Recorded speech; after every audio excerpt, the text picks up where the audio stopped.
Oke, Assalamualaikum warahmatullahi wabarakatuh.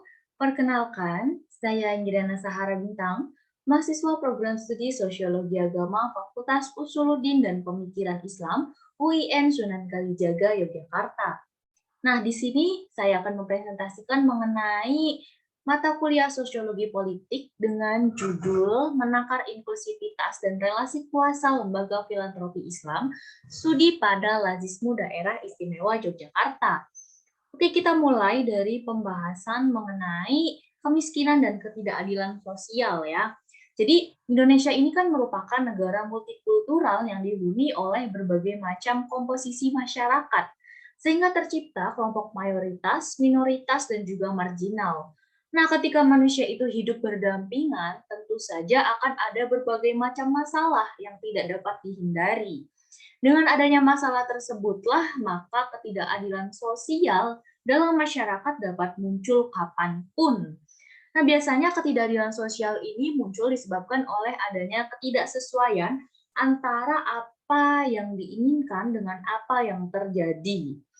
Seperti contoh, ada seorang pencuri sandal, dia dihukum 5 tahun penjara. Sedangkan seorang koruptor yang mengkorupsi uang negara besar-besaran sampai 17 miliar, itu hanya divonis 4 tahun penjara atau 5 tahun penjara. Kan itu ada sebuah ketidakadilan ya.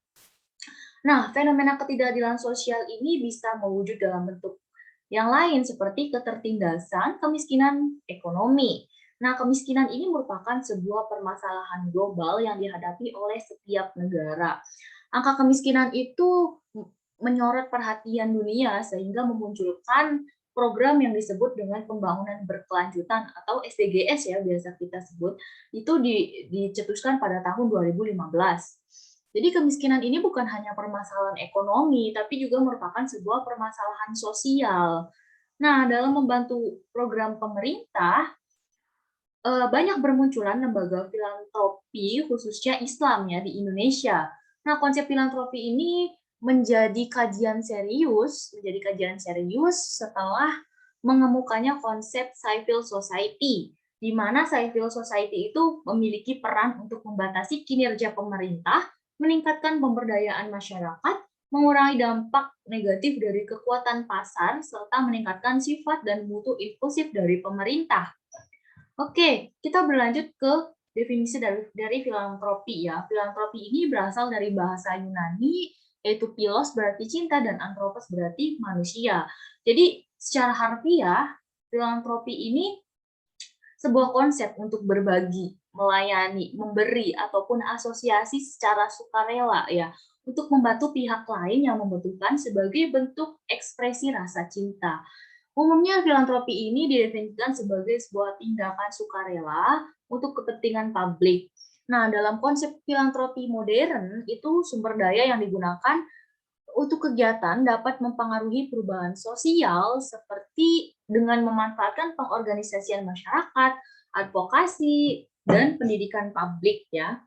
Nah, ada banyak lembaga filantropi di Indonesia, salah satunya itu Basnas, Lazismu, Lazisnu, Dompet Duafa, dan masih banyak lagi ya. Nah, dalam Lazismu sendiri misalnya, Lazismu ini banyak memunculkan riset-riset baru terkait pengklasifikasian kelompok masyarakat yang layak menjadi penerima zakat. Jadi Lazismu ini merupakan lembaga filantropi Islam yang berinduk pada organisasi masyarakat Islam terbesar di Indonesia, yaitu Muhammadiyah. Nah, Lazismu ini terbagi dalam beberapa wilayah di Indonesia. Salah satunya adalah Lazismu Wilayah Daerah Istimewa Yogyakarta. Lazismu sebagai lembaga filantropi ini memfokuskan pada program 6 pilar, yaitu ekonomi, sosial masyarakat, penelitian, dakwah, kesehatan, dan juga lingkungan.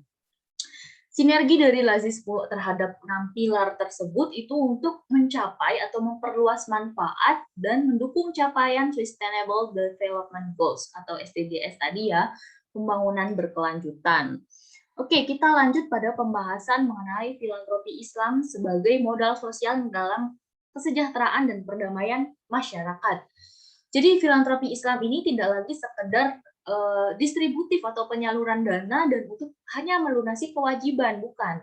Tapi bergerak ke arah Islam transformatif, di mana ada sebuah Islam pembebasan sebagai respon terhadap ketidakadilan sosial tersebut dengan membangun program-program yang memberdayakan dan mendukung perdamaian di masyarakat.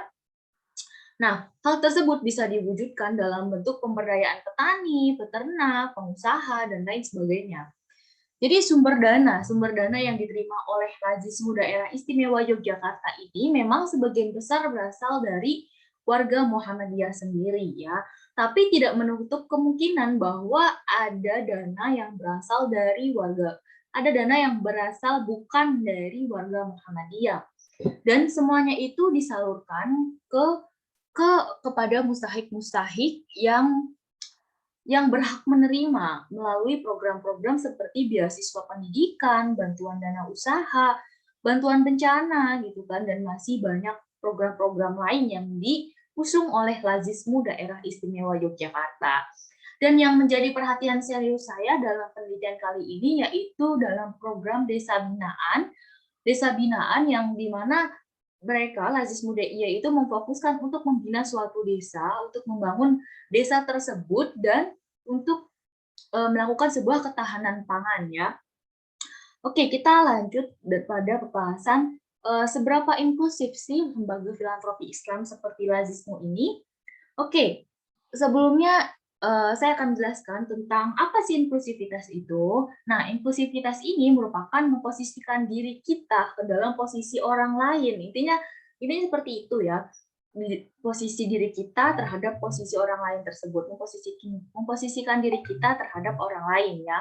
Nah, inklusivitas ini mengajarkan sikap positif, empati, ataupun inklusif terhadap orang lain tanpa memandang latar belakang, gender, ataupun perbedaan-perbedaan yang lain. Oke, ini menurut berdasarkan penelitian ya, filantropi Islam itu memiliki dua wajah yang ambivalen, yaitu primordial dan universal.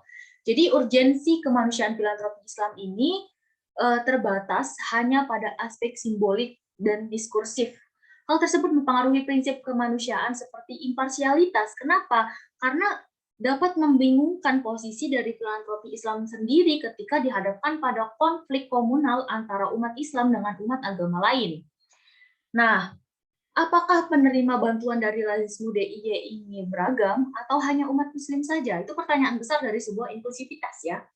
Jadi di Lazismu DIY ini bantuan diberikan kepada siapa saja yang berhak dalam asnaf ya. Namun memang dalam penyaluran dana pendidikan, Lazismu masih menyasar pada sekolah-sekolah dengan berbasis Muhammadiyah, dengan latar belakang Muhammadiyah. Jadi Lazismu itu tidak memberikan bantuan secara eksklusif terhadap umat Muhammadiyah sendiri, tidak. Tapi sejauh ini hanya umat Islam yang menerima bantuan dari Lazismu. Nah, dilihat dari hal tersebut, secara diskursif ini Muhammadiyah Lazismu DIY ini sama-sama menginginkan bantuan filantropi Islam bisa disalurkan ke siapa saja yang berhak selama dia memenuhi kelayakan dan sesuai dengan kategori asnaf ya. Dan namun dalam praktik kegiatannya masih banyak kegiatan-kegiatan yang belum sepenuhnya inklusif. Dan apabila filantropi Islam ini ingin menjadi agen perdamaian yang serius, maka haruslah membuka ruang untuk memberikan bantuan-bantuan produktif bagi masyarakat yang beragam dan konsisten dalam menjalin kerjasama dengan komunitas ataupun LSM. Oke, berarti kesimpulannya dalam sebuah inklusivitas ini, Lazismu DIY ini memberikan bantuan kepada siapa saja yang berhak. Oke. Nah, namun dalam penyaluran dananya masih menyasar pada umat-umat Islam yang berlatar belakang khususnya Muhammadiyah. Jadi, walaupun Lazismu ini tidak memberikan bantuan secara eksklusif hanya untuk umat Muhammadiyah, tapi sejauh ini hanya umat Islam yang baru memperoleh bantuan dari Lazismu. Nah, berarti kan bisa dilihat di luar umat Islam, di luar warga Muhammadiyah masih belum ada sasaran ke sana gitu. Walaupun memang memiliki orientasi filantropi ke sana, tapi dalam praktiknya masih belum. Kalaupun ada itu dalam bentuk konsumtif massal gitu kan. Seperti bencana misalkan, bencana COVID-19 di DIY misalkan. Nah, itu konsumsi massal gitu kan. Inklusifnya baru di situ dalam bentuk praktik ya. Oke, sekarang kita membahas mengenai relasi kuasa lembaga filantropi Islam dalam penyaluran dana ZIS, zakat, infak, dan sodaqoh ya.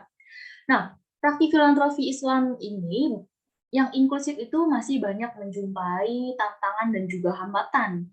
Penolakan-penolakan itu terus datang dari kelompok ataupun individu yang dia tidak lagi nyaman untuk memberikan sumbangan kepada saudara-saudaranya yang berbeda latar belakang ataupun keyakinan dengan dirinya gitu kan. Hal tersebut terjadi umumnya karena pemahaman keagamaan yang sempit dan juga keliru. Jadi faktor penghambat lainnya itu adalah karena adanya konstentasi politik ya. Biasanya ada kubu-kubuan tuh di konstentasi politik lah ya. Nah, biasanya membuat warga itu terpolarisasi lalu menjadikannya radikal, fanatik, dan juga intoleran terhadap orang lain yang berbeda pandangan politiknya ya. Nah, oke, jika dikaitkan dengan teori konstruksi sosial, maka fenomena yang terjadi antara hubungan masyarakat dengan lembaga filantropi ini adalah agama harus dipahami secara sosiologis sebagai lembaga yang menyediakan legitimasi tatanan sosial, yaitu sebagai bagian penting dari pembangunan dunia. Dalam eksternalisasi, manusia itu harus terus-menerus mengeksternalisasikan dirinya dalam bentuk aktivitas untuk menjaga keseimbangan hubungan dengan lingkungan sosialnya. Nah, aktivitas tersebut adalah dengan bentuk berafiliasi dengan organisasi masyarakat dengan latar belakang sosial tertentu, seperti Ormas Muhammadiyah tadi, yang jadi warga-warga yang memiliki latar belakang pemahaman Muhammadiyah, maka berafiliasi dengan organisasi masyarakat Muhammadiyah misalkan, dengan terus lalu menyalurkan dana-dana zakat, infak, sedekahnya ke lazismu misalkan, enggak ke lazisnu karena latar belakangnya berbeda gitu kan. Nah, itu bentuk dari sebuah eksternalisasi. Lalu ada objektifikasi. Nah, manusia itu memiliki kecenderungan usaha untuk selalu mempertahankan tatanan yang telah dibangun. Sama halnya dengan ormas agama tersebut, manusia akan tetap mempertahankan tatanan sebagai arah dari generasi baru. Jadi setelah dipertahankan, jadi kecenderungan usaha manusia itu mempertahankan, lalu organisasi masyarakat tersebut dipertahankan dan penyaluran dananya tetap dipertahankan gitu. Maksudnya dari latar belakang tersebut ya. Jadi sedangkan dalam bentuk internalisasinya itu terjadi pengungkapan sebuah makna. Nah, manusia itu tidak hanya belajar, tapi juga menyesuaikan. Namun selain belajar dan menyesuaikan tersebut, ada sebuah penyerapan. Ada penyerapan dan menjadikannya itu sebagai milik diri sendiri gitu kan. Nah, sama halnya dengan sikap masyarakat tersebut terhadap lembaga ormas Islam yang diikutinya. Jadi tidak hanya menyesuaikan. Jadi misalkan dia itu menyesuaikan paham agamanya, oh sama nih sama Muhammadiyah, akhirnya dia berafiliasi dengan Muhammadiyah. Lalu menyerap dan menjadikannya sebagai milik diri sendiri. Setelah berafiliasi ke sana, jadi zakat infak sedekah diserahkan ke pihak Muhammadiyah gitu untuk mengelola. Dia menyerahkan hartanya itu harta lah ya, sedikit harta menyisihkan hartanya itu kepada lembaga filantropi Islam yang dipercayai dia gitu kan ya. Jadi relasi kuasa yang terjadi itu dalam bentuk pengalokasian dana filantropi yang dihimpun dan disalurkan kepada kelompok-kelompok yang memiliki latar belakang yang sama, kesamaan latar belakang lah ya kayak tadi, karena banyak warga Muhammadiyah itu menyalurkan dananya ke lazismu, dari lazismu sendiri mempunyai program-program pemberdayaan masyarakat dan pengalokasian dana tersebut masih menyasar warga-warga Muhammadiyah ya, ataupun desa binaan Muhammadiyah misalkannya, atau desa-desa dengan mayoritas masyarakat Muhammadiyah gitu kan. Nah, memang ada banyak sekali faktor yang membuat lembaga filantropi berbasis agama itu, khususnya Islam ini, hanya memberikan bantuan bagi kelompok-kelompok tertentu ya. Salah satunya, salah satu faktornya itu karena ada kedekatan secara kultural. Ada kedekatan secara kultural, ada kesamaan latar belakang, ada pemahaman agama yang sama, dan juga ada proses konstruksi sosial yang terjadi di lingkungannya tersebut. Padahal, jika praktik filantropi ini diterapkan secara inklusif, itu akan menjadi sebuah ajang instrumen soft advokasi ya dalam meredam fanatisme dan radikalisme di Indonesia.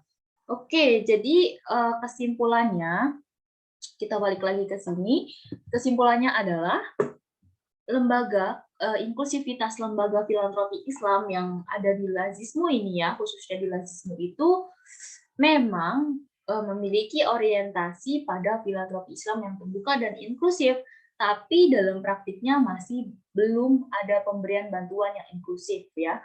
Kalaupun ada, itu masih berbentuk konsumtif dan massal seperti bantuan sembako atau korban bencana.